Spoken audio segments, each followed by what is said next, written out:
Estamos ao vivo! Olá, senhoras e senhores, não poderíamos parar no número 17. Pela primeira vez você está vendo os nossos rostos de frente, sem máscara. Que desprazer para você. Este é o Povo de Humanas. Todo mundo com vergonha de se mostrar, de aparecer aqui, ó. Antirracista e antifascista, sempre está no ar o Povo de Humanas, o podcast menos pedido da podosfera brasileira na sua versão online com o devido distanciamento social. Gostaria de começar hoje com um convidado especial que veio tocar um violãozinho pra gente, papai. Solta, meu amigo Arthur Finizola, o nosso convidado especial do Povo de Humanas.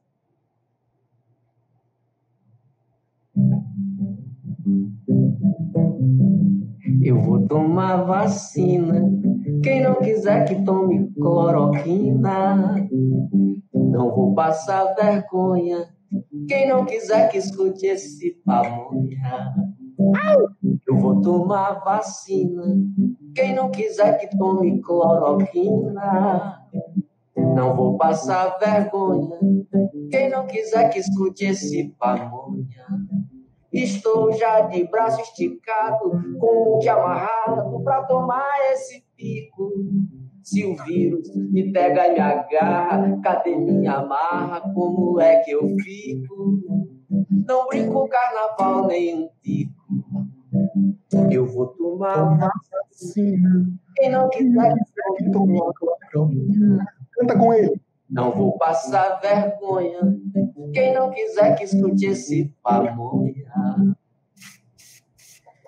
Muito bem, senhoras e senhores. Muito boa noite. Salve, salve. Roda a vinheta, meu amigo Arthur Finizola, que está...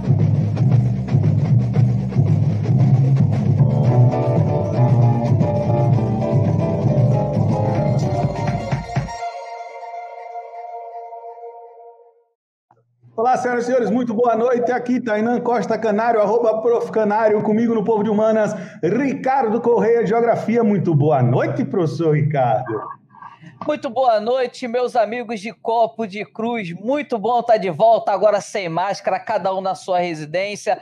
Nós achamos melhor esse formato, porque era mais seguro para todos nós. Olá, muito boa noite, meu amigo Jason Chanchão, que está dormindo, não é isso? Acordou agora, filho?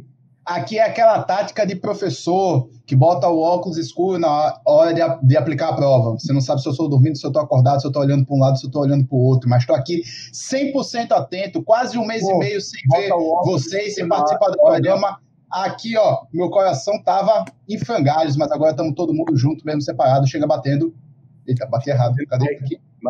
Bate. Isso. Muito boa noite, meu amigo Jorge Lobo. Selvagem! Eu tô salve, salve! Deu tudo certo, meu querido. Tô melhor do que mereço. Cadê os gatos? Eu quero podcast com gatos. Hoje tá todo mundo em casa. Cadê os bichanos? Tragam os bichanos. Eu já tô aqui. Ele, cara... Não, Xanxão, menos. Já aparece a gataiada. Salve, salve, minha gente. Tamo junto. Muito boa noite para aquele cara que é o responsável técnico por esse podcast. Sem ele, esse podcast não tinha alma. No comando. DJ. Nas picadas. Arthur Finizola. Boa noite, Tatuzinho. Quero mandar um beijo. Boa noite, galera. Quero mandar um beijo pra Carol Tabuada, que já tá assistindo a gente aí, já pelo YouTube. Tá lá. Sucesso salve, total Carol, essa live. Já tem uma pessoa vendo ela. Aê! Essa live já bombou. Queria mandar um abraço para os nossos 3 ouvintes na ilha de Madagascar, os nossos 4 ouvintes na Assembleia Legislativa de Alagoas, os nossos 5 ouvintes no Comitê de Campanha do Covid, que espalhou a doença durante as eleições por todas as cidades brasileiras. Este é o Povo de Humanas, apresentado por esta pessoa gordinha que vos fala. Para quem não está ligado, está nos acompanhando aqui ao vivo, este podcast reúne professores e equipe técnica composta de um membro. É a única equipe que não briga. É a equipe do Arthur Finizola, que de vez em quando entra em crise com ele mesmo, mas é uma equipe unida, a equipe técnica desse podcast. Nosso amigo Jason Sanchão passou 33 dias em São Paulo, confere? Passei, na verdade, 15 dias em Porto Alegre e mais 18 dias em São Paulo. O que significa viajou basicamente que você bastante. estava viajando, trabalhando nas campanhas, não é isso? Estava trabalhando nas campanhas, fui acompanhar a campanha lá em Porto Alegre, na reta final, e depois fui acompanhar o segundo turno lá em São Paulo. Experiência muito O positiva. Xanxão consegue, a cada 15 dias, eleger um vereador. É sensacional esse homem. Exatamente. Eu tô há Inclusive, já eu tô citei há isso. 8 dias em casa. Talvez eu consiga eleger minha mãe no final dessa ano. Inclusive, eu citei isso que eu queria lembrar uma coisa. Quando ele chegou em São Paulo, quem perdeu a eleição, Ricardo? Foi o Boulos. Mas fui eu mesmo. A culpa foi minha, certeza que foi. O Boulos não foi eleito pela sua culpa, entendeu? Eu queria pedir desculpa a toda a esquerda brasileira. A culpa foi minha. Eu prometo nunca mais fazer isso e me meter nesse negócio de eleição. Roda e avisa, porque nós vamos começar. O podcast é dividido em notícias do Exame Nacional do Ensino Médio, notícias educacionais, notícias em geral, dicas de leitura, dicas de entretenimento e notícias sobre o esporte. Um abraço para você que está nos ouvindo no táxi, um abraço para você que está nos vendo agora na sua casa, para você que não nos conhece. Vamos começar a nossa rodada de notícias com o professor Ricardo Corrêa, trazendo para nós uma notícia sobre o Exame Nacional do Ensino Médio. Fala, meu carioca alagoano, fala que eu te escuto. Bom, meus camaradas, surgiu recentemente uma notícia, um pronunciamento do próprio ministro da Educação falando sobre o FIES e falando sobre o ProUni. E ele deixou claro que a utilização das notas para o FIES e para o ProUni serão baseadas em cima do último Exame Nacional do Ensino Médio e não do atual Exame Nacional do Ensino Médio, que será realizado agora em janeiro de 2021. Além disso, também foi lançado o calendário das atividades. Entre 12 e 15 de janeiro, teremos as inscrições do ProUni. No dia 17 de janeiro, tem o primeiro dia do Enem. No dia 19 de janeiro, sai o resultado da primeira chamada do ProUni. 24 de janeiro, o segundo dia de prova. De 26 a 29, nós temos as inscrições do FIES. No dia 31 de janeiro, é o primeiro dia do Enem Digital. No dia 1º de fevereiro, é o resultado da segunda chamada do ProUni. No dia 2 de fevereiro, é o resultado do FIES. No dia 7 de fevereiro, o segundo dia do Enem Digital. 18 e 19 de fevereiro são as inscrições na lista de espera do ProUni. 22 de fevereiro, resultado da lista de espera do ProUni. E, por fim, no dia 29 de março, a divulgação das notas do Enem. Muito bem. Vejam só, não esperem muita coisa a respeito do atual governo, que provavelmente irá voltar atrás em alguma coisa desse calendário, né? Porque o governo se posiciona muito em função da pressão popular que irá se fazer nele nesse momento. Bom, essa é a notícia do Exame Nacional do Ensino Médio por enquanto, todos os alunos preparando. Essa notícia, ela provavelmente ainda sofrerá alguma modificação, alguma confirmação, algum acréscimo, porque depois o ministro revelou um mal-entendido a respeito e o Ministério desmentiu ele, não foi, Ricardo? O mal-entendido dele foi em relação ao SISU. Eu passei aqui o calendário das provas e eu passei aqui o calendário do FIES e o calendário do ProUni. Tá? Em relação ao SISU, inclusive saiu uma reportagem agora, recentemente, antes da gente começar a gravar aqui o nosso podcast, no UOL Educação, que mostra que o MEC corrige o ministro e anuncia o SISU 2021/1 para abril, com o Enem de 2020, que é esse que será realizado agora em janeiro. Então, o Enem de 2020 será utilizado para o SISU 2021/1 a partir de abril, uma vez que a nota sai no dia 29 de março. Foi isso que gerou um certo pânico nos estudantes, exato, porque deu a entender que quem fosse fazer o Enem esse ano não iria entrar no SISU só a partir do meio do ano, ou seja, mais uma confusão relacionada à educação nesse país, o que revela...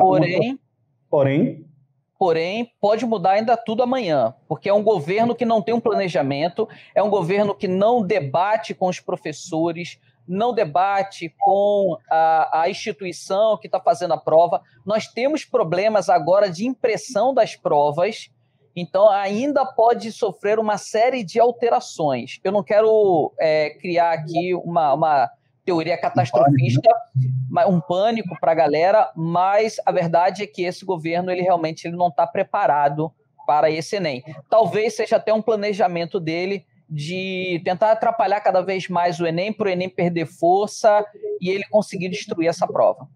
Eu queria lembrar a vocês a importância histórica do Exame Nacional do Ensino Médio. Jason, quer comentar alguma coisa, meu irmão? Não, só queria fazer um comentário muito breve, que isso não é nenhuma novidade pra gente, né? A gente fez 17, esse número meio catastrófico, 17 episódios do podcast. 16 mais 1, exatamente. Mas em todos esses... aqui. Em todos esses, a gente criticando bastante a política, principalmente as políticas públicas do governo, tanto na educação como na saúde, porque esse foi um podcast que foi criado em tempos de pandemia, a gente até costuma falar isso. Continua a pandemia, os números de casos aumentando, e não teve uma novidade, né? Quase um mês e meio a gente parado com o podcast, mas quando volta, a primeira notícia que a gente tem é sobre conflitos e problemas já na educação, e a gente já dando a notícia dizendo o seguinte, ó, pode ser, agora a gente não tem mais esse risco, né? Tá sendo ao vivo, mas pode ser que daqui a 2 dias, se tiver uma pessoa escutando depois, essa notícia já esteja desatualizada, porque não há uma concretude nas posições políticas do nosso atual governo. É só uma constatação óbvia e evidente. Marque na sua agenda, a partir de agora o Povo de Humanas entra ao vivo toda sexta-feira, entre as 7 e as 8 da noite, às vezes 8h30, às vezes perto das 9, às vezes às 7. Mas é sexta, se tudo correr bem e se o professor Xanxão acertar o enquadramento do rosto dele daqui para sexta-feira que vem. Agora, Tainan, se eu puder fazer um destaque na notícia do Ricardo... Aí ele chamar. Boa, tamo junto. É interessante a gente observar que retorno às aulas já está sendo discutido, né, mesmo sendo uma realidade para 2021, e a gente ainda, como o Xanxão falou, estamos numa pandemia com altos índices de letalidade e um governo completamente descontrolado. Nós não temos, por exemplo, calendário de vacinação para professores, né? A preocupação com a saúde dos professores é algo aí inexistente. Isso dialoga com essa vacância no poder, ou esse ministro altamente indolente no poder, né, que é o Milton Ribeiro. Se eu não tivesse lido a notícia, eu tinha até esquecido o nome desse ministro, tamanha a sua inação. E é interessante observar as motivações que colocaram, né, este calendário que o Ricardo falou agora em pauta, né? Estava vendo aqui a reportagem da Folha de São Paulo, de 9 de dezembro, que fala justamente sobre a mudança dos calendários, e ela foi estimulada pela Associação Brasileira de Mantenedores de Ensino Superior. Então, é a galera da educação superior privada que precisava colocar alunos em um tempo hábil no seu calendário, que pressionou o Ministério da Educação, e o Ministério da Educação está seguindo essas determinações. Então, além de estarmos numa pandemia desgovernados, com claros riscos à saúde dos professores em um futuro muito próximo, a gente tem aí notícias que que têm um prazo de validade extremamente curto, tamanha a falta de confiabilidade que a gente pode ter nesse governo, e estamos aí, né, no nosso 18º episódio para sair do mal-aventurado número 16 mais 1, já trazendo um pouco do que a gente já vinha trazendo, né, nos episódios anteriores. Enfim, estamos aí novamente, senhoras e senhores. O Povo de Humanas é um podcast oferecido pelo Muro das Lamentações, aquele em que você pode reclamar do atual governo o tempo inteiro. Deixa eu lanchar, para, eu tô com fome. Me chame também, tô com fome. Jantou cedo. Deixa eu lançar um quiz.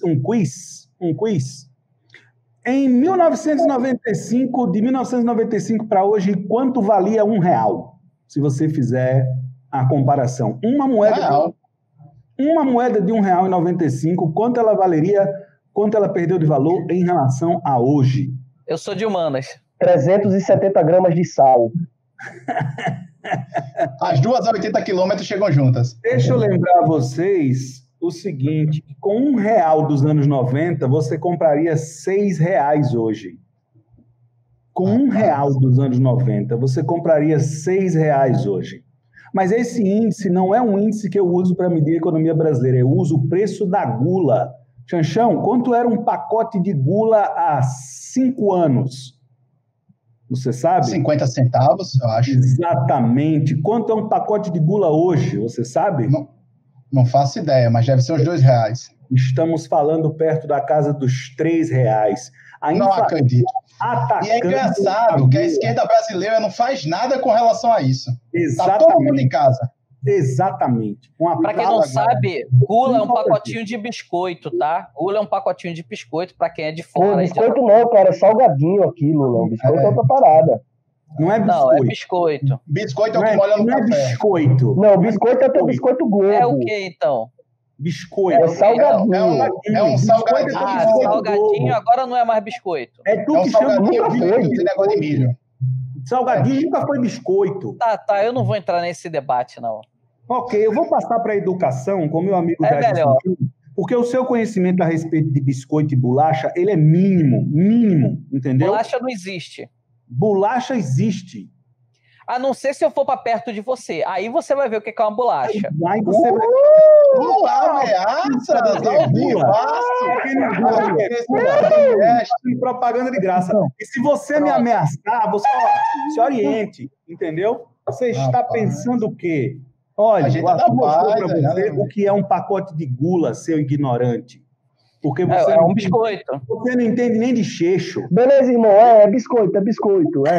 Aí você chega perto de mim pra tomar bolacha. É que nem aquela história, quando você vai conversar com a pessoa assim, você vai, pra acabar o papo. Senta lá, Cláudia, senta lá, biscoito.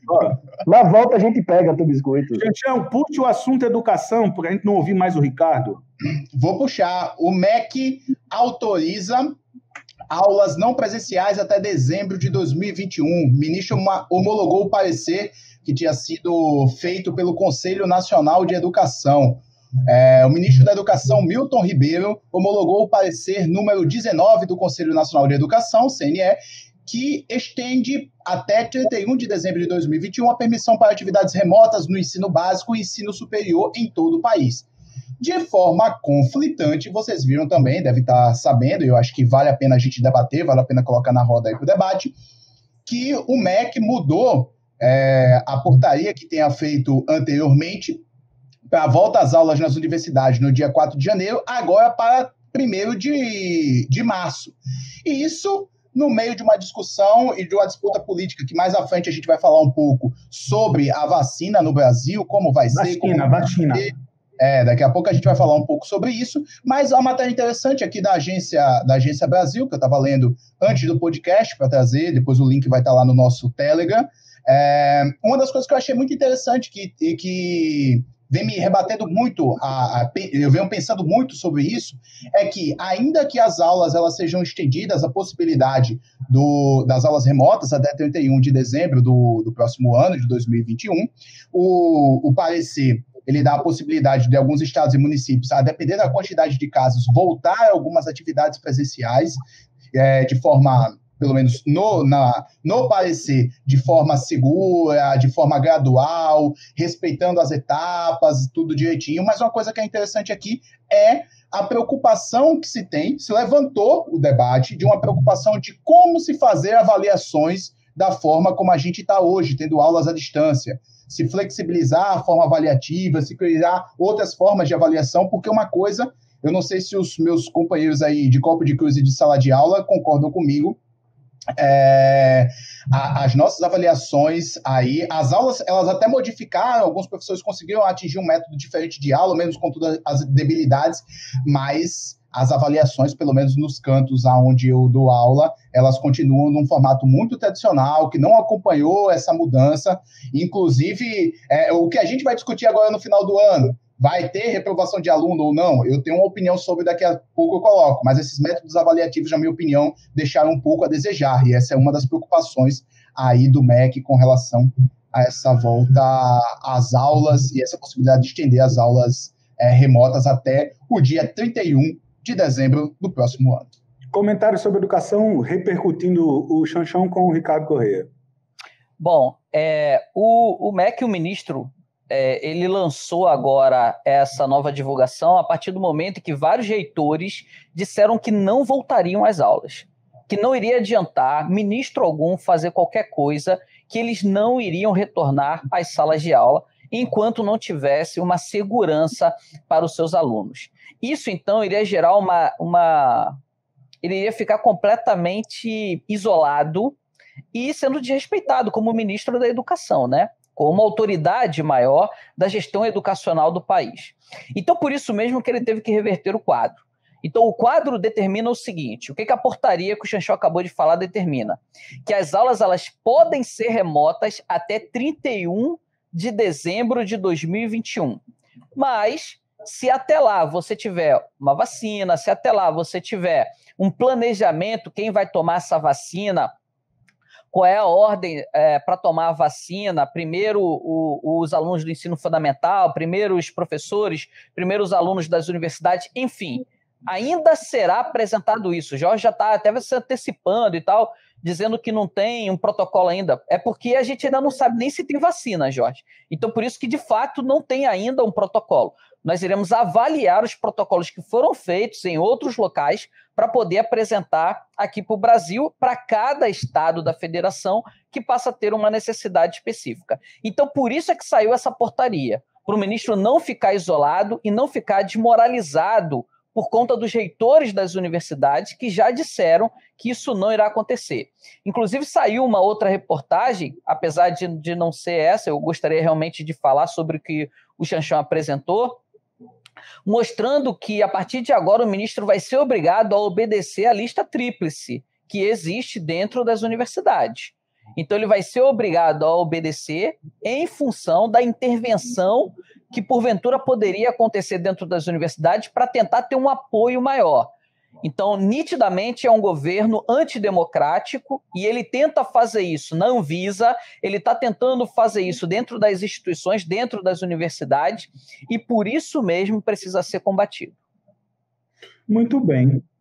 É interessante, Ricardo, desculpa fazer uma intervenção, mas já acontece essas intervenções antidemocráticas em algumas universidades e institutos federais. Teve até um processo de ocupação do Colégio Pedro II, contrário à intervenção que não respeitava o processo democrático da instituição. Então, isso já está acontecendo e essa lei aí representa um significativo avanço.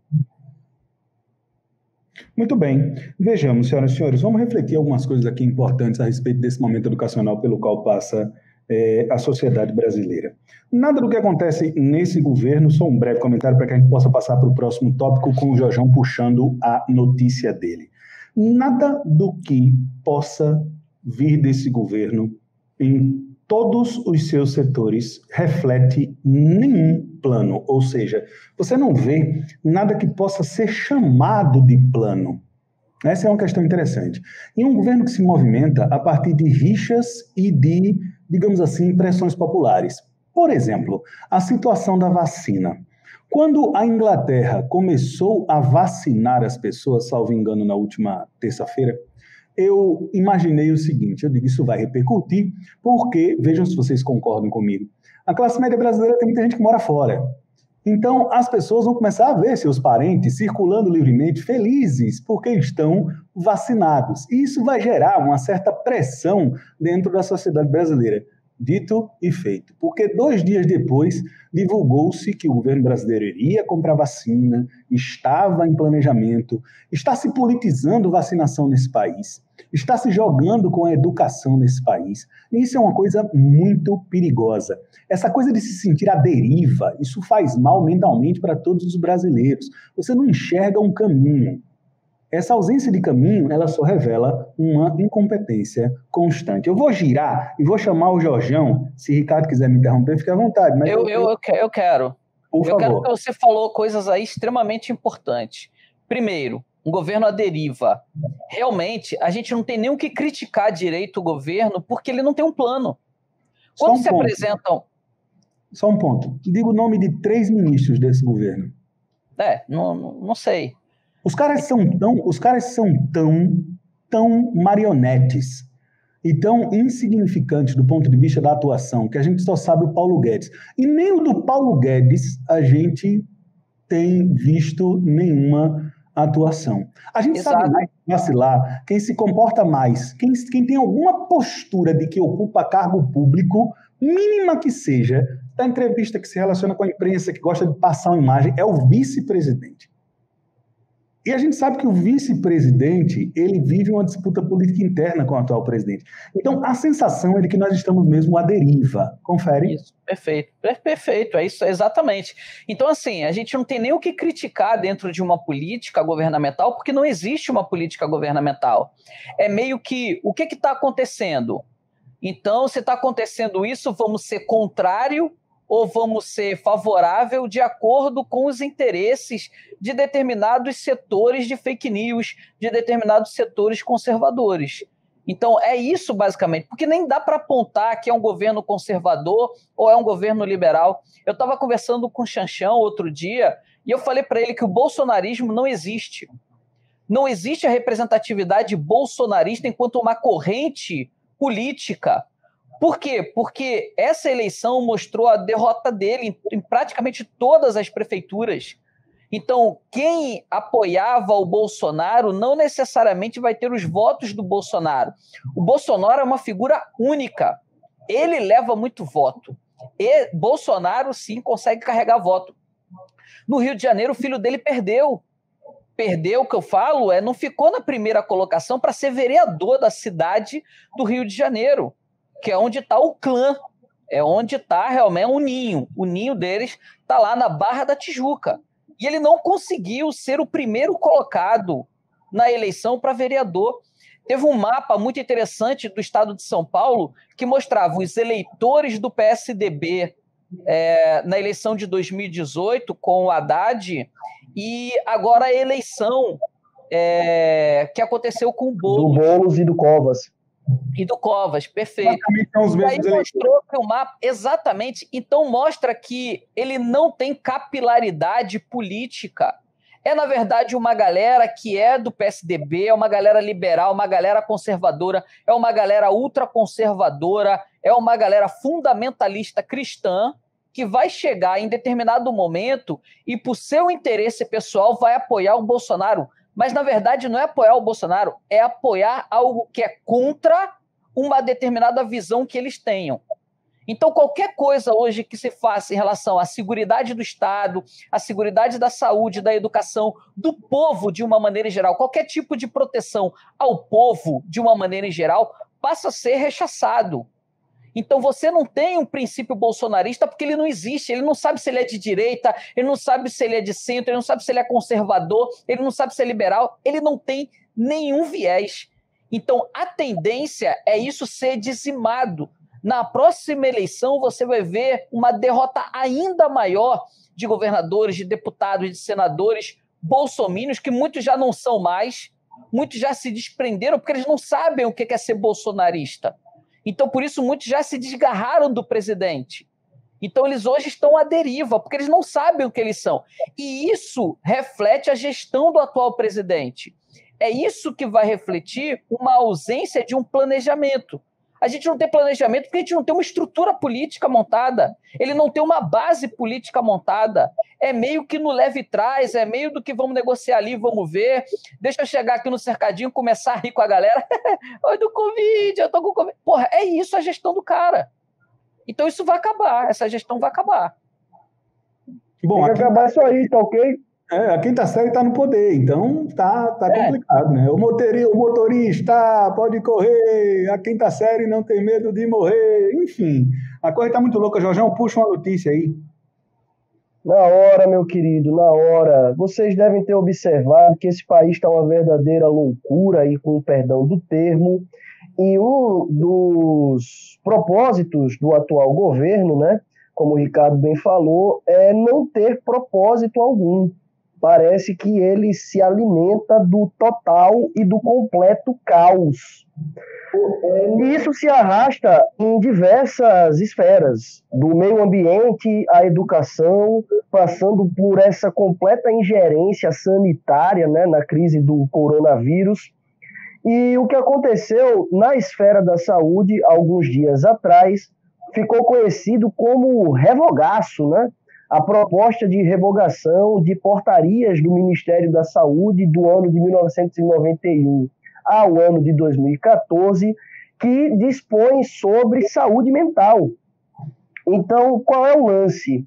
O Brasil, ele tem um modelo de atendimento para a saúde mental baseado nos centros de atendimento psicossociais, né, a rede de atendimento psicossocial, o CAPS e o RAPS, que após o processo da reforma sanitária e da reforma psiquiátrica, na metade ali do século XX, propôs um tratamento mais humanizado da saúde mental, em substituição ao modelo psiquiátrico, internativo, compulsório, manicomial, né? Por isso que a gente consegue falar hoje de luta antimanicomial. O que o site da Câmara dos Deputados me traz é o seguinte: no último dia 4, durante uma apresentação para o Conselho Nacional de Secretários de Saúde, o Ministério da Saúde mostrou uma planilha com propostas que devem revogar várias portarias editadas entre 91 e 2014, com diversas propostas sugeridas pelo governo, como o fim do programa De Volta para Casa, das equipes de consultório na rua e o serviço residencial terapêutico, além da assistência psiquiátrica hospitalar no SUS. Além disso, essas portarias dispunham também sobre os centros de atenção psicossocial, os CAPs, e eles trabalhariam apenas com reabilitação e não mais com atendimento psiquiátrico. E o governo também estaria propondo, por meio da revogação dessas portarias, a extinção dos CAPs AD, dos CAPs para usuários de álcool e drogas, né? Então, qual é o lance? Nós temos hoje grandes frentes, aí um salve a todos os camaradas, né, da psiquiatria, da psicologia, que tem encampado a bandeira da luta antimanicomial, de um atendimento para a saúde mental mais humanizado. Um atendimento que foque nos problemas do usuário, da usuária, um atendimento focado na comunidade, um atendimento não internativo, não compulsório, não medicamentoso, em última instância. E isso é uma luta diária, senhores. Eu tenho que dizer isso aqui para vocês e para todos que estão nos ouvindo aí no conforto dos seus respectivos ambientes. A não ser que você esteja em cárcere privado, qualquer coisa, chama no bate-papo que a gente ajuda. O que eu estou tentando construir aqui com vocês é o seguinte: essa revogação das portarias do Ministério da Saúde, essa proposta de revogação das portarias do Ministério da Saúde, dialoga com um projeto muito claro do governo que também havia sido encampado pelo Ministério da Mulher, dos Direitos Humanos e da Família, encabeçado ali pela pastora Damares Alves, que é um avanço das comunidades terapêuticas de internação.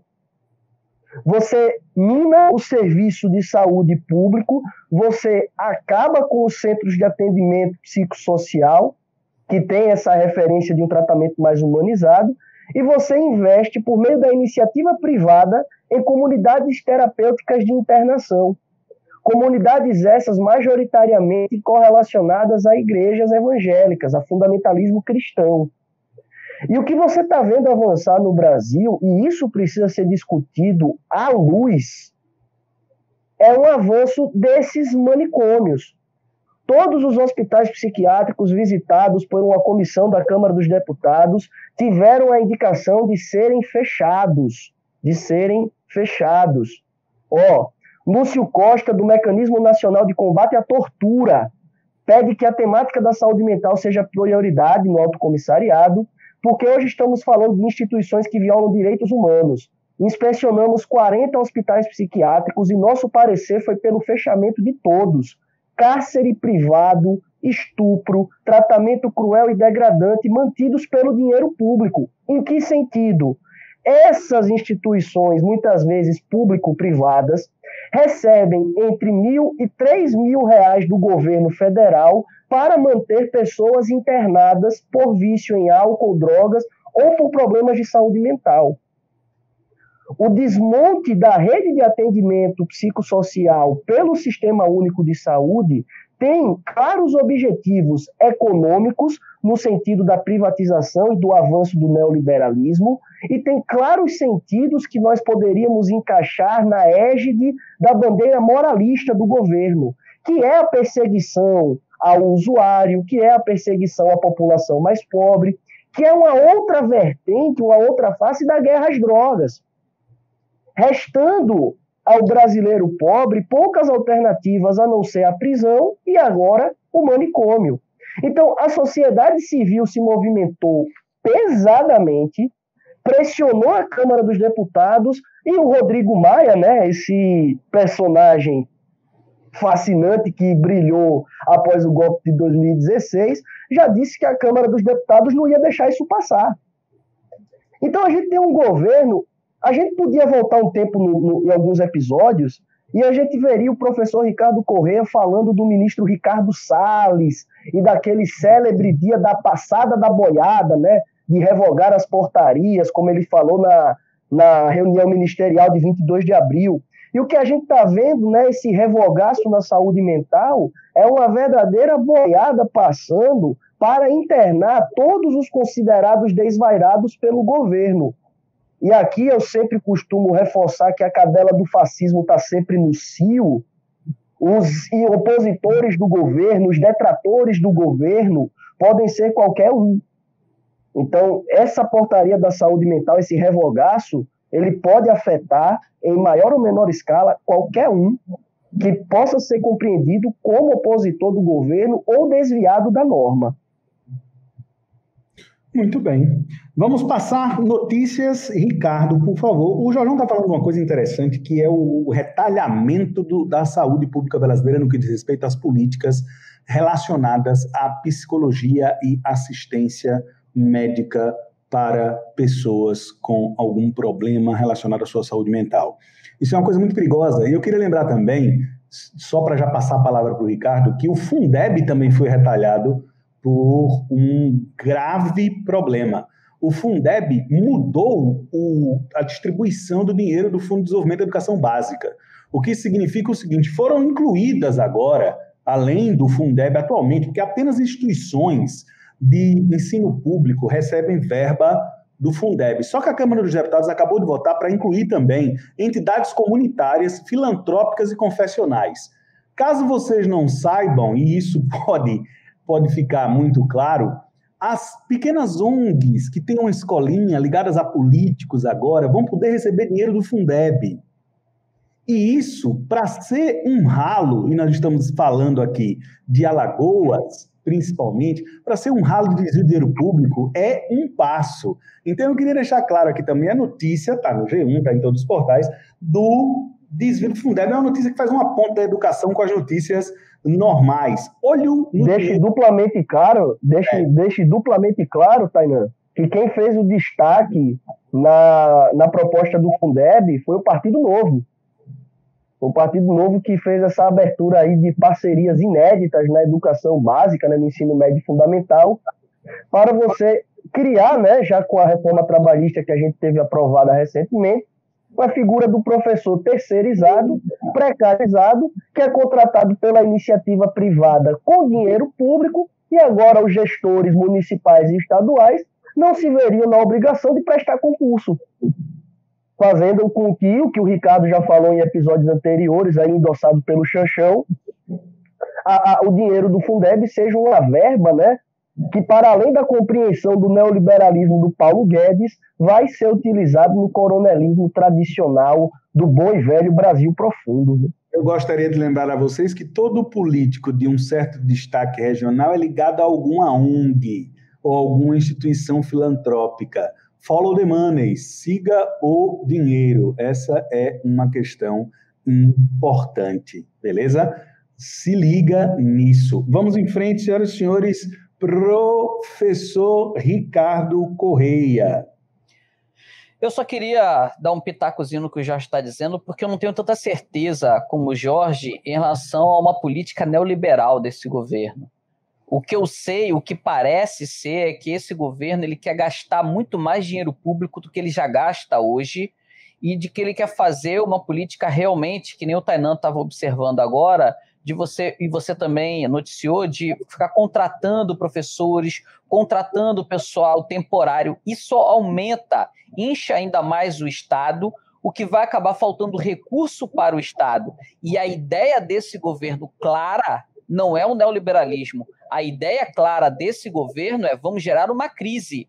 E vamos dizer constantemente que estamos em crise e que o governo brasileiro não tem dinheiro. Então, por isso é que a gente precisa enxugar cada vez mais todo e qualquer maquinário que exista. Não necessariamente uma privatização, mas é preciso enxugar o maquinário vendendo uma falsa crise para a gente. Tá?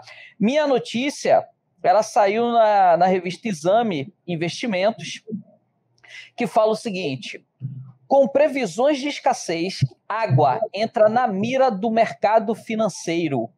Então, a partir de agora, a água está na Bolsa de Valores de Nova York. A partir de agora, a água virou uma commodity. Água sempre foi um instrumento, e nós já discutimos sobre água aqui em podcasts anteriores, até de um processo de uso privativo da água no território brasileiro. Só que agora a água ela virou commodity. E o que são commodities? Commodities é toda matéria-prima, todo recurso da natureza cotado em bolsas de valores. Então, a partir de agora, a água é um recurso cotado em bolsa de valores. Então, funciona da seguinte maneira: você tem o controle da água. A partir do momento que você tem um déficit hídrico, você não está ganhando porque o teu reservatório está vazio, mas você está ganhando a partir do momento que as ações começam a subir, uma vez que está escasso aquele produto, e é assim que funciona no mercado do petróleo, é assim que funciona em qualquer commodity. Aí diz o seguinte o texto: água passa a ser negociada no mercado futuro junto com ouro e petróleo, e Itaú lança fundo para investir no segmento. Então, nós já temos aí o grande investidor da água lá em Wall Street, lá nos Estados Unidos. E o Itaú já está lançando, então aí já está se apresentando como o grande detentor do fundo, que seria esse recurso hídrico. Vamos continuar aqui, consegui voltar com a câmera. Vamos puxar uma notícia, beleza? Xanxão, por favor. Sim, a notícia que eu tenho aqui, eu acho que o Arthur até colocou aí antes, se ele puder colocar mais uma vez, para a gente voltar a discutir sobre o tema da vacina, não o tema em si, mas eu acho que o que tem de... o que está relacionado com esse tema da vacinação no país. O governo Bolsonaro, ele cogita agora, foi a notícia que saiu aqui no site da UOL, na coluna do Josias de Souza, ele visa agora aplicar uma MP de requisição de todas as vacinas que chegarem no Brasil. Essa requisição, até o próprio Josias de Souza, ele está usando o termo como eufemismo para o confisco. Então, é uma política do governo Bolsonaro que está visando, ou pelo menos uma das ideias, é visar que ele quer restringir a vinda além da vinda da vacina aqui para o Brasil, restringir, confiscar e colocar sob a mão e sob a tutela do governo federal qualquer possibilidade de vacinação. Por quê? Até conversava isso com o Ricardo ontem, em off, em uma outra situação, de que as discussões e o debate sobre a eleição de 2022 ele já iniciou. Então, o Dória, muitas vezes não, né? A grande intenção do Dória ao fazer essa política de vacinação a qualquer custo, de voltar a população e debater frontalmente com o Bolsonaro, principalmente por conta da política negacionista do governo federal, é uma disputa para 2022. O PSDB, nas últimas eleições, foi muito mal, apostou em uma figura que não conseguiu ter capilaridade no setor da direita, tanto que o Bolsonaro ganhou muitos votos e fez com que o PSDB se desidratasse, e o Dória já está visando a disputa interna, tanto no PSDB, como também a disputa interna para a presidência do Brasil. E isso faz com que o debate da vacina ele se politize, nos termos até que vocês estavam falando aí, até que o Tainan trouxe para a gente, dessa politização do uso da vacina. Acredito que isso vai ser uma pauta também que vai ser discutida em outros países, porque o tema da vacinação em massa, ele é um tema que vai pegar nos próximos períodos, inclusive com a Inglaterra aí saindo à frente, já vacinando pessoas essa semana, mas que também não é um debate tão simples. Estava vendo uma entrevista de especialistas que não é você tomou a primeira vacina, você já está imune. Tem toda uma discussão a ser feita, tem toda uma organização social. Por exemplo, as primeiras pessoas a serem vacinadas, pelo menos segundo o protocolo que o Dória está apresentando em São Paulo, são as pessoas em situação de risco, né? Pessoas que têm mais de 70 anos, são idosos, enfim, tem uma situação de vulnerabilidade da saúde um pouco maior. Depois, profissionais que estão na linha de frente. Aí já a discussão se os professores vão entrar ou se os professores não vão entrar. Aí depois o restante da população. Enquanto isso, tem que continuar a medida de restrição da população estar andando na rua, da restrição da abertura do mercado, sim ou não. Enfim, há toda uma discussão a ser feita e as disputas para 2022, que passaram pelas eleições municipais, elas continuam e, com certeza, a politização da vacina vai ser um desses aspectos aí que nós vamos ver aí nos próximos períodos. O ano de 2020, até brinco com algumas pessoas, aí é uma brincadeira até meio difícil de engolir, o ano de 2020 ele não acabou, ele vai emendar com 2021 e a gente não vai sentir. E não é só porque a gente não saiu de casa, é porque a discussão sobre o Covid, sobre a pandemia, sobre as disputas políticas permanecerão janeiro adentro. Nossas férias vai ser um pouco difícil, digamos assim. Só para deixar bem claro... Por favor, Ricardo. Só para deixar bem claro que o Dória não é favorável à vida, não, viu? Então, o Dória não está preocupado com a população de São Paulo, com a população do estado de São Paulo. O Dória não está nem aí para isso. O Dória está querendo se mostrar como o grande vanguardista do Brasil na atualidade, o grande representante para enfrentar o Bolsonaro na eleição presidencial. É isso que o Xanxão está apresentando. Então não vamos cair nesse discurso de que o Dória está querendo salvar a população, que o Dória está querendo salvar a vida. Não tem absolutamente nada disso, tá? 17 e 45 são números primos.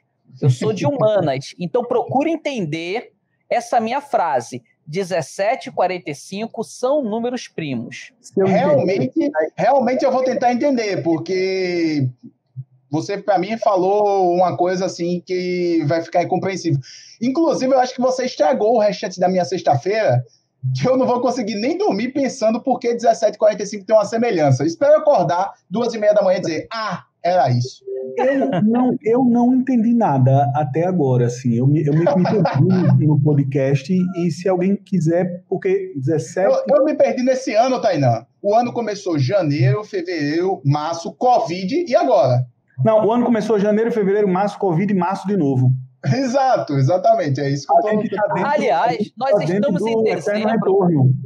E dezembro é a sexta-feira do ano, uma vez que janeiro é o sábado e o fevereiro seria o domingo. Então nós estamos na sexta-feira da sexta-feira. Bom, o negócio é o seguinte, talvez o carnaval do ano que vem seja comemorado em julho. Eu tô aqui pensando, sabe onde é que eu tô me sentindo? Eu me sinto dentro do episódio dos Flintstones, que eles comemoram o Natal antes do nascimento de Cristo. Já acho que esse episódio dos Flintstones... Tem um episódio dos Flintstones que eles comemoram o Natal, que os Flintstones comemorando o Natal antes de Cristo nascer, meu irmão. É uma coisa assim, foge da minha concepção o que está acontecendo na realidade. Mas é arte, pô. A principal discussão na arte, você trouxe um dia desse, eu ainda estou tentando entender, que é tipo se o ator pode fazer papel de morto ou não. Tu lembra? Não, lembro disso, que é o laboratório. Diz que para você interpretar um pescador, você tem que ir pescar. Para você interpretar um louco, você tem que viver no manicômio. Técnica é essa. Então, pela lógica, para você interpretar um morto... Você tem que morrer. Você tem que morrer. E voltar para fazer a interpretação. E voltar. Quem é você? Oi, Brás Cubas. Seja muito bem-vindo de volta ao Povo de Humanas, tá ligado? Eita, que resenha. Senhoras e senhores, uma diquinha de leitura aí, ninguém vai não? Para a gente dar uma espairecida no ambiente, eu vou. Uma diquinha de leitura, vamos fazer uma rodada de dica de leitura? Aqui, senhoras e senhores, ó. José Silvério Trevisan, Devassos no Paraíso. A homossexualidade no Brasil, da colônia à atualidade. Com ilustrações da Laerte, muitas fotografias interessantes. É um relato de como esse país trata essa comunidade. Talvez o livro mais extraordinário já escrito sobre isso, publicação da editora Objetiva, do José Silvério Trevisan. Manda uma dica de leitura aí que eu estou a fim de divulgar a leitura. Quem? Por favor, Ricardo. Climatologia geográfica. O local... Aqui, pai. Esse é bom, esse é bom. Bicho. Uma dica de leitura normal. Bicho, eu vou querer saber de climatologia, é só olhar a previsão do tempo. Ó, vamos lá. Vou falar Não vamos lá. Boa parte dos problemas de sociossustentabilidade que nós temos na atualidade estão relacionados a fatores climáticos. Tudo indica que nos próximos 100 anos nós devemos perder cerca de 30% das terras agricultáveis no mundo por mudanças climáticas. Isso vai representar um colapso da nossa produção agrícola. Claro que a gente não sabe ainda, devido ao avanço tecnológico, se nós teremos ou não alimento. Nós teremos, sim, uma redução das atividades econômicas agrícolas. Isso é certo, da atividade econômica. Eu não estou falando do aumento da fome. E isso, por si só, já justifica a importância da leitura desse livro e, além disso, a importância da geografia, que seria a maior de todas as ciências. Aquele abraço, pessoal. João, quando você acordou hoje, você sentiu vontade de ler sobre climatologia?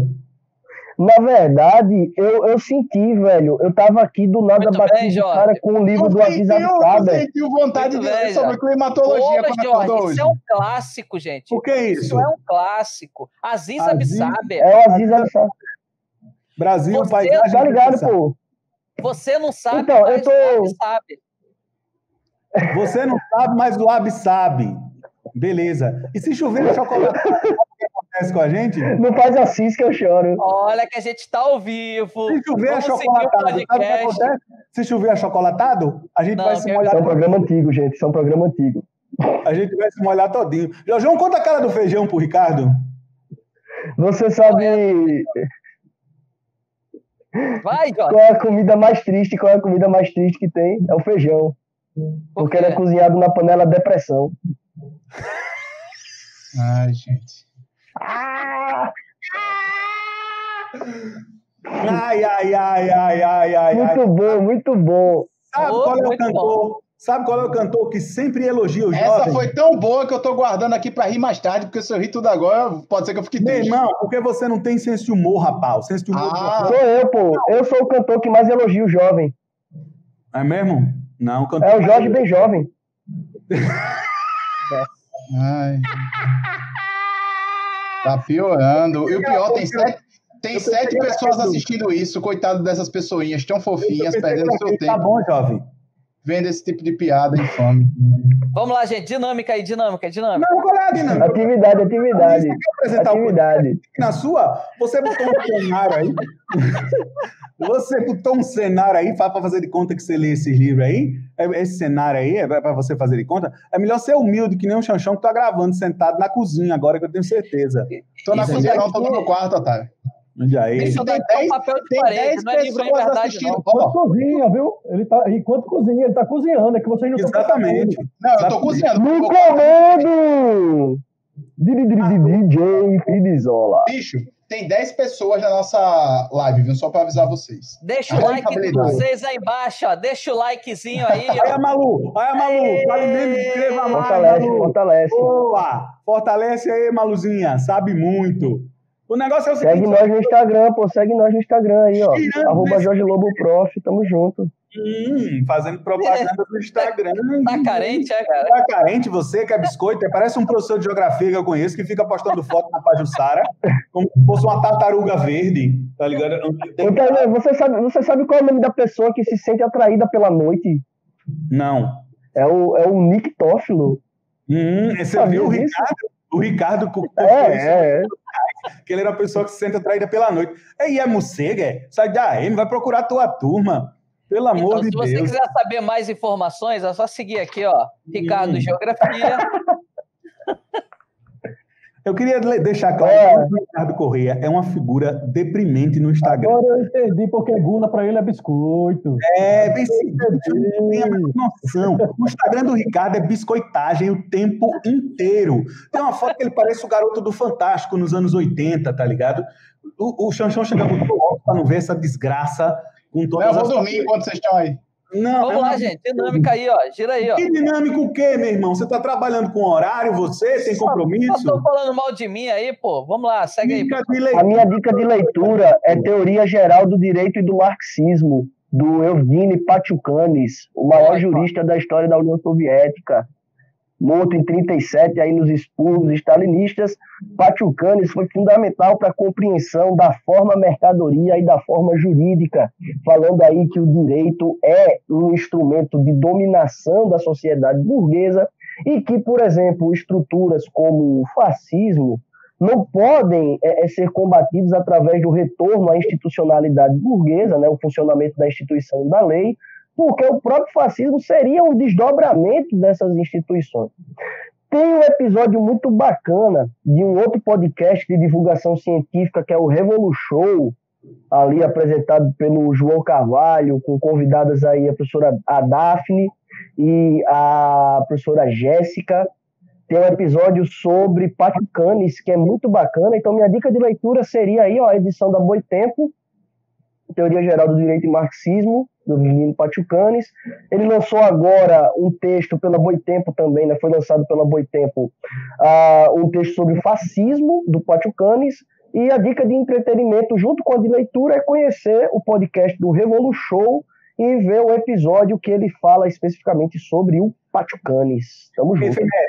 Efemérides. Essa semana completou aniversário Abraham Noam Chomsky, 92 anos de idade, do linguista americano, pai da teoria gerativa que revolucionou a linguística no mundo. Esta semana também, 100 anos do nascimento da escritora pernambucaniana, digamos assim, Clarice Lispector, beleza? Que, detalhe, nunca quis ser colocada num pedestal como grande escritora, uma mulher sensacional e vale muito a pena você ler a autora de A Hora da Estrela. Efemérides, para que Xanxão dê a sua dica de leitura. Xanxão, esse seu óculos está parecendo uma coisa assim muito sexy, velho. Eu tô achando ainda bem que você falou a verdade, né? A beleza é passageira, mas o estilo é eterno. Sabe quem disse isso? Clarice Lispector. Exatamente. Inclusive, eu vi num livro dela. O Xanxão tá bonito, tá com um sorriso largo, entendeu? Eu fiz clareamento. A ascensão social claramente chegou aí. Quer dizer, enquanto todos nós melhoramos com o passar do tempo, o Ricardo boia no mar de Pajuçara. Não é isso? Vamos em frente, Xanxão. Me dê sua dica de leitura. Minha dica de leitura é este livro aqui, A Armadilha da Identidade, Raça e Classe nos Dias de Hoje, de Assad Haider. Vou mostrar aqui para vocês. Isso. Esse livro ele é prefaciado por nada mais, nada menos do que o doutor Silvio Luiz de Almeida, uma das maiores autoridades sobre o tema racial, sobre o tema do marxismo também, professor de filosofia.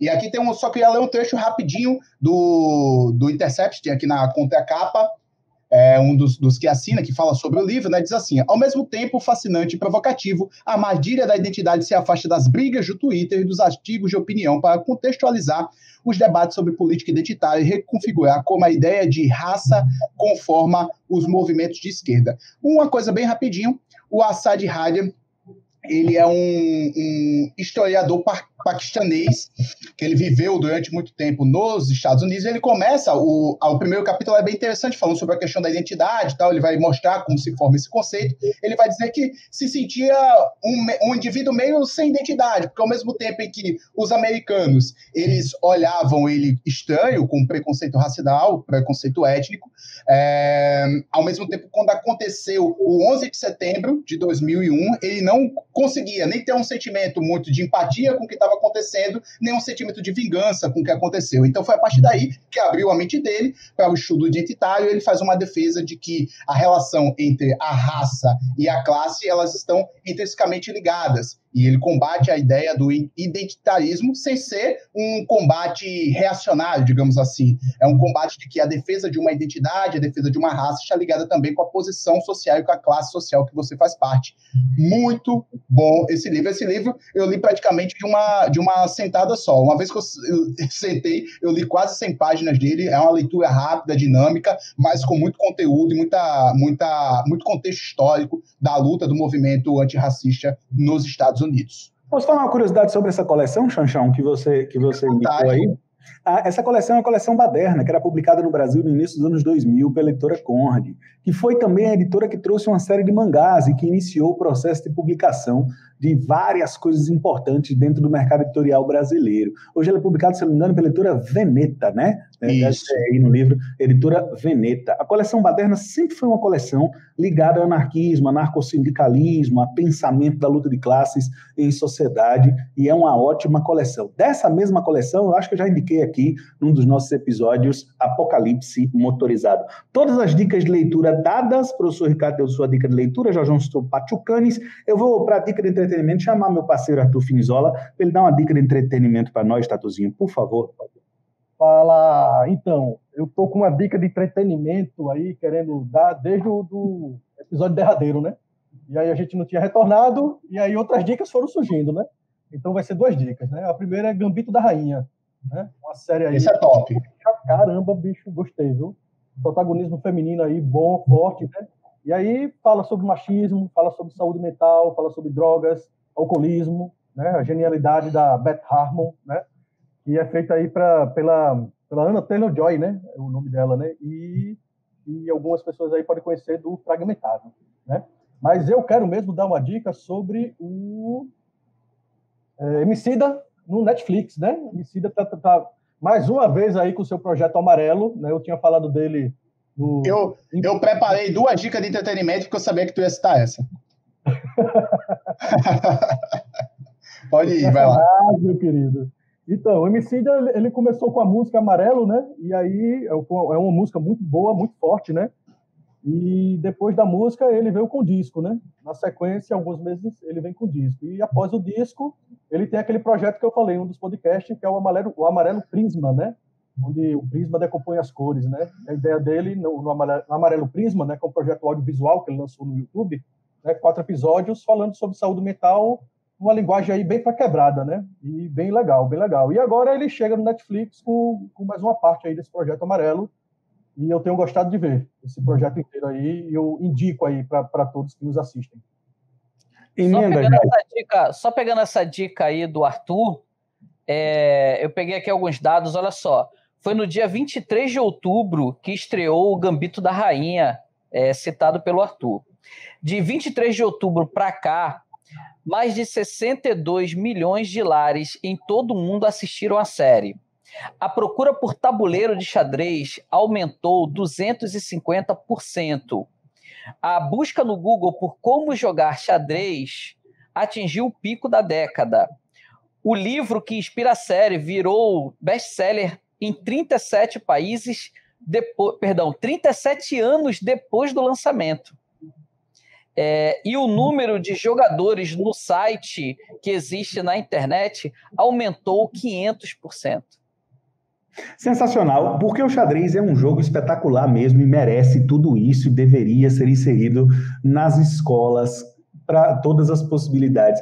Eu lembrei de uma situação pessoal agora, minha filha não sabe ler ainda, mas já sabe movimentar as pecinhas do xadrez e organizá-las, porque era meu ideal a fazer ela ensinar. Eu aprendi a jogar xadrez aos 8, 7 anos de idade, por ali. Não jogo muito bem, evidentemente, porque sou de humanas, mas é um jogo espetacular que todo mundo deveria aprender. Eu já fui campeão de xadrez, viu? Lá no São Germán. Tem a medalhinha de honra ao mérito aí, tudo. Só ganhei que honra ao mérito, meu irmão. Primeiro lugar, cara. Agora, quarta série, quinta série, por aí, né?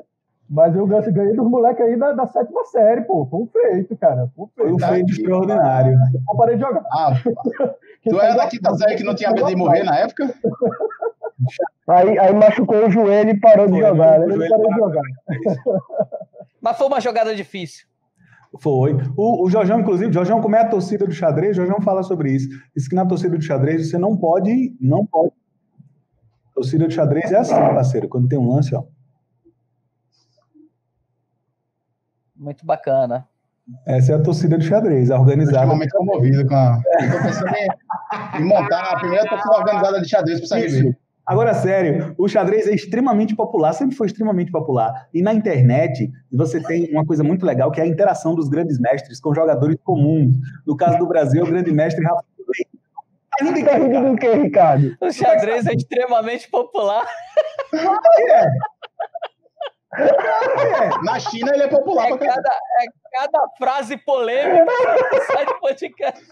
Claro que que é. botar uma legenda aqui embaixo. O xadrez é extremamente popular. Botar assim, Se você- caralho, Oi. 2 pontos. O Quem tá xadrez é assistindo a live? extremamente popular. Dá um Google no Bob Fischer. Ó, isso Já daqui coloca vai aqui ser no que nem o Google. da... Coloca Isso no vai ser que nem o Google. da Atena naquela live. Você é a favor de manifestação com degradação? É muito popular entre quem? Kasparov. Xadrez e Guerra Fria. Depois coloca no Google Mequinho. É porque o Ricardo é um ignorante, só entende geografia, tá Não ligado? nada a ver se o Ricardo aí tá aqui Mas também. não falou de torcida de xadrez, ó. Eu lembrei de uma coisinha aqui, deixa eu mostrar. Mostra aí. Que é isso? Olha, rapaz. Aí a Foi o torcida do campeonato de xadrez. xadrez no CGR. Aí a torcida disse que a gente tava falando. Aí a torcida do xadrez, ó. A organizada do xadrez. Do silêncio. Isso é jogos universitários, isso. Ó, do silêncio. Faz o papinho do silêncio. Aí depois vem uns bolsominions ficar falando mal da universidade, você não sabe por quê. Exatamente. Olha o naipe das crianças. É a torcida do xadrez, meu irmão. Esse era o meme. Vocês que não entenderam. Esse era o meme. E o xadrez é popular assim, é só você pegar os números. Que você... A primeira coisa que eu vou fazer quando acabar isso daqui é pegar os números do xadrez. É impressionante. Dica de entretenimento, Jason Chanchão. Minha dica de entretenimento é a continuar. Ah, meu irmão, ó, fica aí no... Chamou você. Eu voltei só pra isso. Dica de quê? Minha dica de entretenimento. Entretenimento. Eu aprendi assim, eu vou falar assim. Eu escrevo certo, mas eu falo errado. Você tá com preconceito linguístico, porque aqui no Prado a gente fala dica de entretenimento. Preconceito linguístico, Quer dizer, eu queria falar isso. Não, estaria com preconceito linguístico se você não estivesse me incomodando, fazendo isso de propósito desde o episódio arretou ele, Entendeu? Vai cancelar. Pessoal, Eu tô indignado. Parabéns, pegou. Parabéns. pessoal, voltando aqui agora, concentrando 1, 2, 3. Ó, eu queria indicar a... Fale creme cracker. Então, mas é sobre culinária mesmo. Eu queria indicar a bolacha, água e sal. Fale creme cracker. Hã? Primeiro que não é creme, você não sabe nem ler. É creme cracker. Bicho, como é que tu dá aula de redação, hein, velho? Sabe nem ler direito, pô. Creme cracker. Desculpa aí. Voltando aqui. Não, a dica é sobre... Não é sobre culinária, é sobre culinária. É a continuação. É sobre culinária ou não é sobre culinária? Porque a dica não é sobre culinária, agora é sobre culinária. Bicho, eu sou multicultural, velho. Eu não posso ficar dando dica de uma coisa só. Eu voltei... Street Food Ásia. Não, sério agora. Vale muito a pena assistir. Street Food Ásia. Eu já tinha indicado Street Food América do Sul. E agora tem na Ásia. Vale muito a pena os episódios mostrando a relação da produção de comida de rua na Ásia. O primeiro episódio é muito legal sobre Bangkok. Mostra um pouco da história, tal, não sei o quê. Mostra uma senhora que começou a ganhar a vida fazendo comidas em Bangkok, e ela me deixou com água na boca aqui, que eu tô com vontade de fazer, só que no Brasil é muito caro. Omelete de caranguejo. Meio quilo de caranguejo, e um omeletezinho, só para quem gosta de frutos do mar. Mas aqui é mais difícil de fazer. Mas enfim, brincadeiras à parte, vale muito a pena para conhecer um pouco da cultura asiática, um pouco da culinária asiática. Nós que temos uma visão muito estereotipada da Ásia, principalmente fazendo às vezes faz essa generalização, né? O povo asiático e tal, mas é uma cultura, cada país tem uma cultura completamente diversa e diferente, consequentemente. Vale muito a pena assistir esse documentário aí da Netflix, para quem gosta de culinária, para quem gosta de história, para quem gosta de conhecer mais. Minha dica. Mossul é um filme da Netflix sobre um batalhão da polícia iraquiana combatendo o Estado Islâmico, quer dizer, o que restou desse batalhão indo em busca de resolver uma situação num pequeno bairro. Para não dar muito spoiler, beleza? Mossul, vale muito a pena assistir também no Netflix. Estamos bem? O omelete de caranguejo, omelete de... Ricardo, eu queria que você refletisse para mim sobre a necessidade que o Xanxão sentiu de comer omelete de caranguejo. Bicho, você tá trazendo muitas reflexões hoje, velho. É o xadrez popular, é o meu omelete de caranguejo. O xadrez é popular, sempre foi popular. Nunca deixou de ser popular. Isso ele nunca foi, como é que ele ia deixar de ser?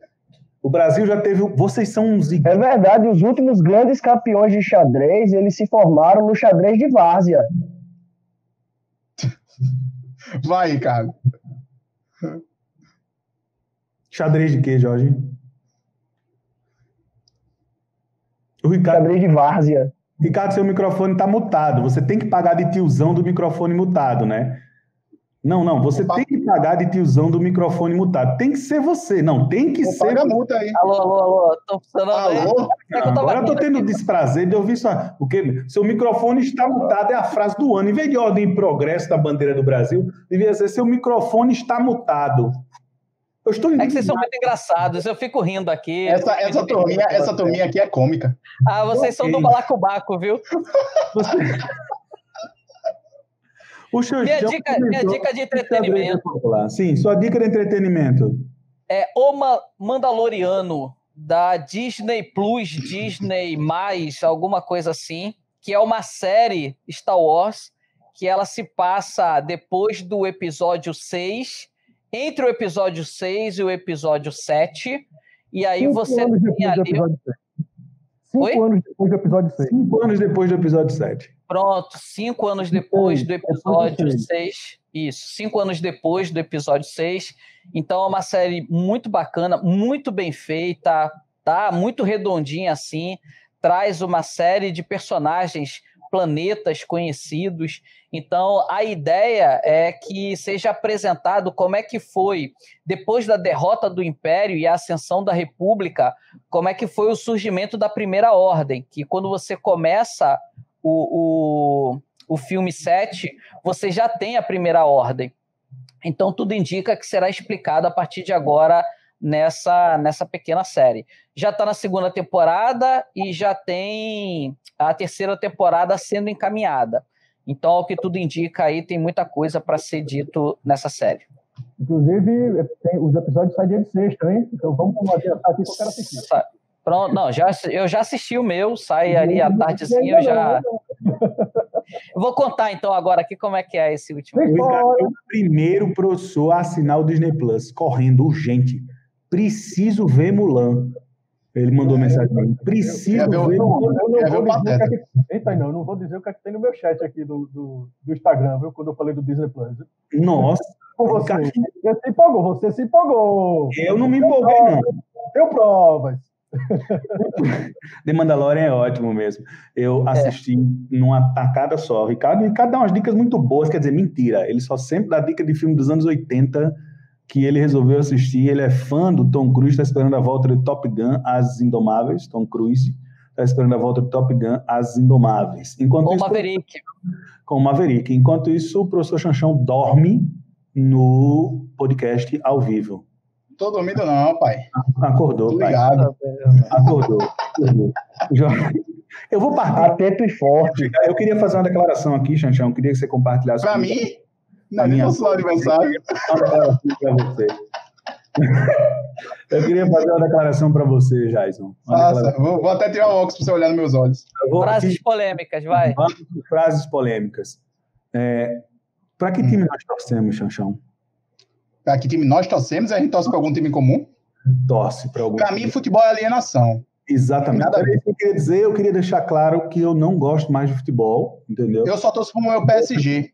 Por mim, de boa, pode passar direto a esse assunto. Também eu quero falar. Jorge, por favor, comece esporte, porque aí você direciona esse tempo para a gente evitar, professor Ricardo Corrêa. O grande azulão do Mutange conseguiu meter uma goleada Monta ele. de 5-1 num time conhecido por aí como Contagem. Eita. O único de maior que eu esqueci o nome do time, eu tava vendo só o azulão. Confiança. E os dois são azuis. Os dois são azuis. Eu não sei pra que. Eu tava entre Contagem e Confiança. Continua no próximo, alguma coisa assim, tá, né? Tá aqui. O Azulão do Mutange, o caranguejo do Manga aí, ó, meteu 5 gols. Essa é a única notícia do esporte que importa, velho. Vocês que se resolvam aí com o galo de vocês. Do esporte? Notícia importante. Ah, não, obviamente a gente tem que falar. Por favor. Boa. Obviamente a gente tem que falar do caso de racismo cometido pelo quarto árbitro na partida aí do Paris Saint-Germain contra o Istambul Basaksehir, que foi protestada, né, pelos jogadores, primeiramente do banco de reserva do Istambul, e depois foi acompanhado por todos os jogadores dos dois times que abandonaram a partida pela presença ali do árbitro que teria feito um comentário racista, né? Isso pode ser aí uma das maiores, um dos atos mais simbólicos, né, na história do combate ao racismo dentro do esporte, né? A gente tem aí um dos maiores campeonatos de futebol do mundo, um dos maiores times do mundo aí fazendo essa manifestação. Alguns locutores, né, narradores do futebol ficaram chamando isso do dia do basta, o dia que acabaria, né, o dia que os jogadores disseram basta ao racismo. E eu acho que seria interessante, né, porque eu lembro na última vez que a gente gravou, né, um mês e meio atrás, pouco mais, pouco menos, que parece, nesse tempo distorcido da pandemia, uma quantidade absurda de tempo, né? Eu lembro que a gente falava sobre os protestos em outros esportes, na NBA, na NFL, na Liga de Beisebol, e agora a gente está vendo, né, no futebol masculino, que é provavelmente aqui no Ocidente, passando por isso aí. Pronto, é isso aí, ó, jogo suspenso. Aí eu queria lembrar 2 pontos importantes sobre essa notícia que eu acho interessante. O primeiro deles é uma certa mudança de comportamento do Neymar Júnior. Pensei que ninguém ia falar isso aqui. Que passa, o Xanxão é Neymarzete. Não, eu dou um apoio crítico. Não, você não dá um apoio crítico não, Xanxão. Vamos falar a verdade aqui, porque eu conheço você há um tempo. Eu vim hoje com a camisa do PSG, só que tá suja. Você sempre foi Neymarzete. Sempre. Não, Neymar Minion. Não, o Xanxão era Neymar Minion. Nem Minion. Olha, eu queria dizer que os senhores aí estão querendo sujar a minha imagem, mas os senhores vão ter que engolir as suas próprias palavras. Porque o homem se aproximou do Lewis Hamilton, entendeu? E a coisa tá diferente. E um outro destaque do esporte que eu gostaria de deixar aqui também é Richarlison Pombo, jogador do Everton, que se posicionou oferecendo o seu gol em Brasil e Uruguai para as famílias que estavam sem luz no Amapá. O Pombo sempre tem se manifestado e é um jogador que parece sempre estar atento. Já o Neymar está rolando uma espécie de migração, parece que os olhos de Neymar estão se abrindo para questões raciais, porque eu imagino, né, não sei a opinião de vocês, quero ouvir, que essa galera do esporte, muito famosa, muito rica, vive numa espécie de bolha, né, num mundo muito deles ali, num mundo, sabe, muito deles. E é interessante perceber quando os caras rompem a bolha e mostram que eles vivem na mesma sociedade do que nós, porque atletas têm peso, sim, devem falar, sim. Essa é uma questão importante que figuras como o Dr. Sócrates já nos ensinou nos anos 80, quando o Corinthians jogou com a camisa do dia 15, vote. Essa é uma coisa muito importante. A Carol Solberg e sua manifestação, o direito que os atletas têm de se manifestar, de participar da vida social para além da competição esportiva. Essa é uma questão que precisa ser levantada e precisa ser vista, principalmente dentro do futebol brasileiro, que ainda é comandado como se fosse um feudo e um gabinete político de muitas instituições, digamos assim, que não são exemplos de lisura. Nós precisamos de atitude como essa, nós precisamos de gente assim. E eu espero que haja um processo natural de evolução, porque, afinal de contas, alguns jogadores despertam essa consciência nas pessoas. São exemplos em que a juventude se mira. Então, eu fico feliz, velho, quando eu vejo... Eu só queria falar um negócio muito rápido, Tainan, sobre esse tema aí, sobre o final da sua fala, porque isso é importante destacar. Existe uma camada importante da sociedade que acha que essas coisas não são importantes. Eu não falo nem a discussão do racismo em si, não é isso. É a questão da representatividade. Assim. Quando um jovem e uma criança vê o que aconteceu lá em Paris, por exemplo, com jogadores saindo de campo, o jogador lá do time turco confrontando o racismo diretamente, jogadores famosos também tendo essa posição. Isso é de uma formação, ajuda na formação de consciência de uma galera, entendeu? Essa representatividade, ela importa. Quando o Hamilton é campeão da Fórmula 1, quer dizer, multicampeão da Fórmula 1, ele levanta a bandeira contra o racismo, contra os seus próprios patrocinadores, vê um jovem negro ser campeão num esporte altamente elitizado é uma representação muito importante. Só queria destacar isso, a representatividade ela importa, principalmente em tempos como os nossos, que às vezes se parece meio perdido de referência política, ver esses grandes jogadores, LeBron James, coloco no meio também, enfim, tantos outros homens e mulheres aí que são representativos para os seus setores sociais, para a discussão do debate de igualdade de gênero, da igualdade racial, enfim, só para destacar esse tema aí que a representatividade ela é muito importante, às vezes passa despercebido porque a gente perdeu um pouco esse negócio de empatia, de se colocar no lugar dos outros. A gente perdeu um pouco do altruísmo e a gente perdeu um pouco da ideia também de que o atleta é um ser humano que vive em sociedade, Ricardo. Eu não acho que eles vivem numa bolha, não. Talvez uma grande maioria possa até parecer um pouco com medo dos patrocinadores, como estava falando aí o Xanxão, com medo de incomodar tocando em determinados assuntos, né? Então, recentemente, alguns anos atrás, nós tivemos no Super Bowl, no intervalo do Super Bowl, uma apresentação de uma cantora negra que tinha uma canção que falava sobre a perseguição policial aos negros nos Estados Unidos, e praticamente todos os comentaristas brancos começaram a criticar, dizendo que aquele não era o espaço para aquilo, dizendo que aquele não era o momento para aquilo e tal. E o que aconteceu no jogo do PSG foi algo sensacional para mostrar que ali é o momento para aquilo. O Neymar, ele não precisa ser o protagonista dessa bandeira, mas o fato do Neymar estar ali, ter participado, isso mostra para a gente, isso começa a nos dar uma confiança cada vez maior nele, enquanto um cidadão crítico que ele precisa ser, uma vez que ele tem uma representatividade muito grande com as crianças, com os jovens no Brasil.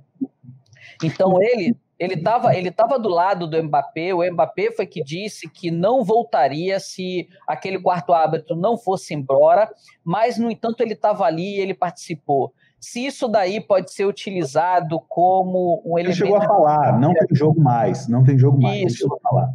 Então, se isso aí vai ser ele vai usar isso como midiático e tal, para mim isso pouco importa. Para mim o importante foi o movimento, foi a ação dos jogadores, no dia seguinte, antes do jogo, o posicionamento dos jogadores também. Eu acho que isso é que deve ser levado em consideração sempre. Tomara que isso seja o começo mesmo do dia do basta. Mas não é o começo. Existem jogadores, já existiram outros jogadores no passado, você citou o Sócrates, mas a gente não pode esquecer do Adriano Imperador. O Adriano Imperador, o pessoal zombava dele pelo fato dele estar dentro da favela. E estar dentro da favela, para ele, nunca foi uma diminuição, ao contrário do que a imprensa gostaria de passar. Ele sempre se sentiu muito bem. E, sinceramente, eu tenho muito orgulho dele comemorar o título do Campeonato Brasileiro que ele conquistou, junto com o Pet e os outros jogadores, dentro da favela e não lá na festa da CBF da Globo. Isso, para mim, me enche de orgulho. Saber que ele foi o melhor jogador e que a Globo não poderia dar o prêmio a um cara que estava comemorando num churrasco dentro da favela, podendo tá ali numa festa com smoking, paletó, gravata, todo bonitinho, que nem todo mundo estava ali, e tiveram que mudar. E deram lá o prêmio de melhor jogador para um jogador do Palmeiras. O Palmeiras nem se classificou em 2009 para a Libertadores da América. Aquele Diego Souza foi eleito o melhor jogador. Como é que um time que nem se classifica para a Libertadores da América recebe o prêmio de melhor jogador do campeonato? É porque não estava ali presente o Adriano, que foi por todos, todo mundo sabe que o Adriano naquele ano jogou muito, ele queria dar aquele título para a torcida do Flamengo, ele nunca escondeu as suas raízes. Então existem sim exemplos dentro do futebol. O jogador do Fluminense, Igor Julião, é o único jogador de futebol que eu sigo no Instagram. Eu não sigo nenhum outro jogador de futebol, nem do Flamengo eu sigo nenhum. O único jogador que eu sigo é o Igor Julião. Se você ouve o que o Igor Julião tem a dizer, você vai ver que existe sim uma criticidade forte e existe sim jogadores que não estão numa bolha. A mesma forma como você já falou aí do LeBron James e tudo mais. Muito bem. Eu espero que isso se alastre cada vez mais e os jogadores possam manifestar suas opiniões, sejam elas de que vertente for, que eles participem como cidadãos da vida em sociedade, porque os atletas são uma camada que chama muita atenção para causas e podem ajudar bastante, contribuir bastante para a sociedade. Senhoras e senhores, nós encerramos a parte do esporte, porque eu ia perguntar do Xanxão a respeito das eleições no Clube de Regatas Brasil, mas ao que parece... Eu tô descansando de eleição. Eu estou descansando de eleição. E também já gastei tudo de eleição esse ano. Vai acontecer, eu falei, exatamente. Mas parece que vem mudanças por aí no Galo. Eu queria mandar um abraço para um Marquinhos, professor de História, que sempre nos assiste. E que foi um dos nossos sete fãs. É um dos nossos grandes amigos e incentiva sempre o podcast. Queria mandar um abraço também a todo mundo que divulgou o Povo de Humanas como sendo o seu podcast mais ouvido. E dizer para vocês que eu lamento muito por todos vocês. Beleza? É uma coisa muito, muito triste ver que vocês têm entre os mais ouvidos o Povo de Humanas. Não, tem gente que tem o mais ouvido. O mais ouvido. O que significa E só teve 17 episódios, né, velho? Tá ligado? Não, é assim, é tipo a gente, o Café da Manhã da Folha de São Paulo, aí depois o assunto... Foro de Teresina... A pergunta que fica é, quem é a Folha de São Paulo perto do Povo de Humanas? O Povo de Humanas não está no meu top 5, e essas pessoas aí são sensacionais. Ou seja, o Xanxão não ouve o podcast. É porque eu vejo no YouTube, porque eu quero ver a gente, eu gosto de me ver. Agora você vai se ver. Eu também tô nessa. Eu mostro pra minha mãe, olha, tô na TV, ela pensa que eu tô na Gazeta.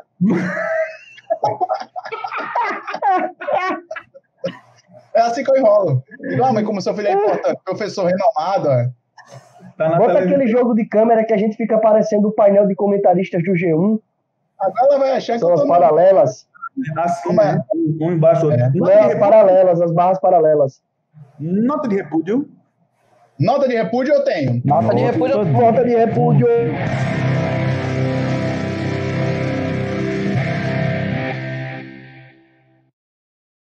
Eu não estava preparado para esse profissionalismo. Que faz tudo, velho. É profissional. Meu irmão, a vinheta entrou, chega, tomei um susto agora, velho. O Arthur meteu no comando. Deus, uma vinheta. Chega, cadê?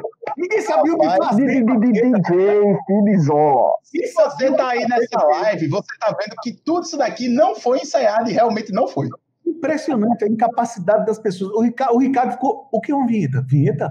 Meu Deus, entrou no ar uma vinheta. Dê a sua nota de repúdio, cabeça de biscoito, por favor. Minha nota de repúdio vai para todo mundo que aglomerou aqui na cidade de Maceió para ver a iluminação, toda a parte bonita que a prefeitura organizou aqui de Natal e tal. Então a cidade fica muito bonita a cidade não, né? A parte da orla fica muito bonita nessa época do ano e gerou muita aglomeração.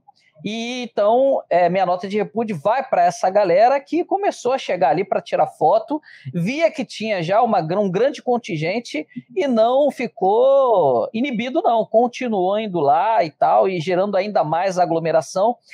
Agora uma medida do Ministério Público Estadual determinando que a prefeitura retire toda a iluminação da orla de Maceió. Então, nós não teremos mais essa iluminação, por conta de uma falta de educação ou compreensão por parte da população. Nota de repúdio, Jason Xanxão. Minha nota de repúdio vai a uma organização imperialista que luta contra a soberania do povo brasileiro, chamada FIFA, que hoje divulgou os 3 finalistas do prêmio de melhor do mundo dessa entidade aí, que eu não quero nem citar mais uma vez o nome dela, e não colocou entre os 3 primeiros colocados o adulto Ney. Então, minha nota de repúdio... Absurdo! Minha nota de repúdio vai à FIFA por ter colocado Lewandowski, Cristiano Ronaldo e Messi entre os 3 primeiros finalistas. Não sei se vocês viram... é ministro do STF, pô.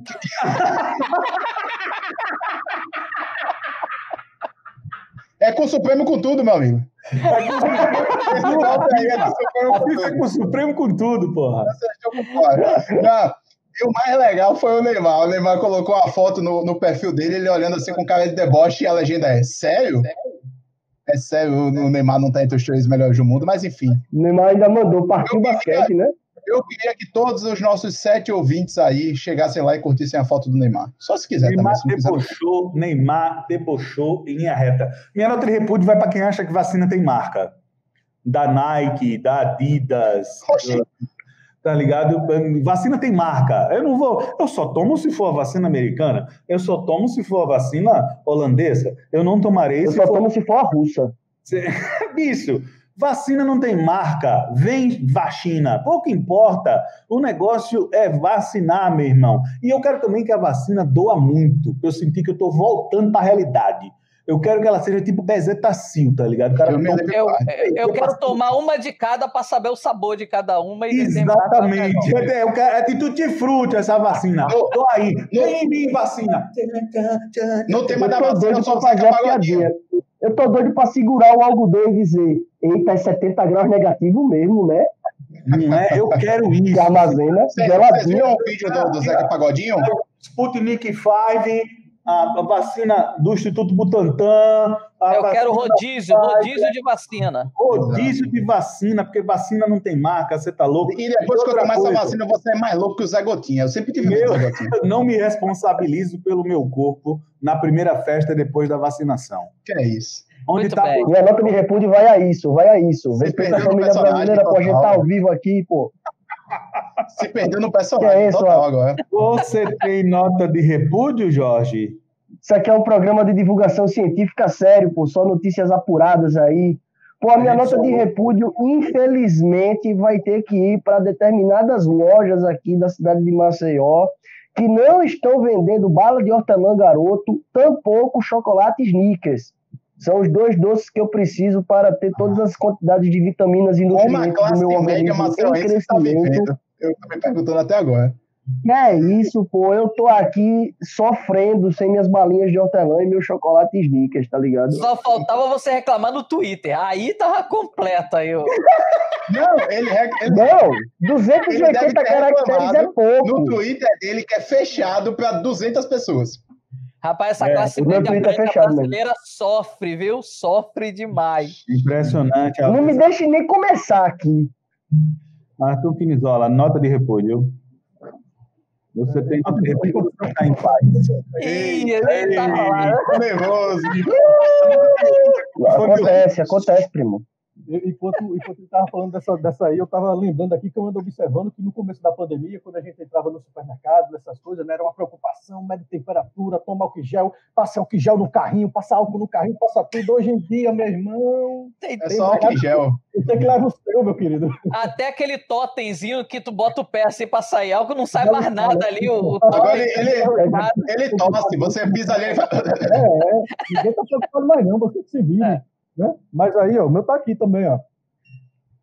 Né? Melou a câmera. Ó, então, minha nota de repúdio, tá quanto aí? Bateu quanto a minha temperatura? A minha nota de repúdio vai para você aí, para você. Jorge, 32,8. Você tá morto, Jorge. Minha nota de repúdio vai para você que votou em político. Para mim? Na pandemia estava fazendo aglomeração. Eu nem votei.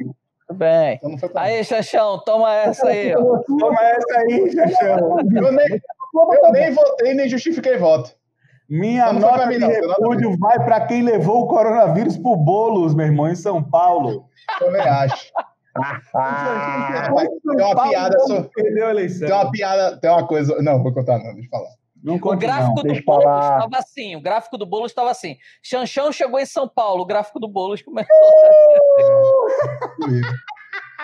Senhoras e senhores, estamos encerrando mais um episódio do Povo de Humanas. Episódio número 18. Saímos do 16 mais um. Espero que vocês tenham gostado. Deem seu muito boa noite. Eu sou o Ricardo Corrêa. Completamos a maioridade. Voltamos sexta-feira que vem. Sextou dos 18 anos agora. Plataforma de streaming predileta. Muito obrigado. Um abraço para as famílias e amigos. de todos. Um abraço para Maluzinha, um abraço para o professor Ricardo, Escola de Vela Pajuçara, um abraço geral aí, Marquinhos, para todo mundo. Xanxão agora pode voltar a dormir, Jorge já está no Natal dos Flintstones. Um abraço para os nossos 8 ouvintes que estão agora online conosco. Quantos? Deixa like aí, deixa like. Deixa like aí. Tamo junto, gente. Tamo junto. Valeu. A Carol foi a primeira, olha o comentário dela aí, ó. Ela foi a primeira. Nossa Senhora! Aê. Carol! Esse show tá ruim, viu? Primeiro episódio. Depois a Iazinha aí, ó. Rapaz, quem tá ouvindo... Lúcio, Xanxão pé frio. Beijo pra galera aí, ó. Quem tá ouvindo a gente, eu queria dizer que merece uma salva de palmas, porque tá mantendo isolamento social e não tem mais nada pra fazer na sexta-feira à noite, merece uma salva de palmas. Muito bem, gente. Um abraço. Valeu. Sexta-feira que vem. Tchau. Eu quero avisar os companheiros que eu vou soltar a vinheta. Tchau. Solta a vinheta.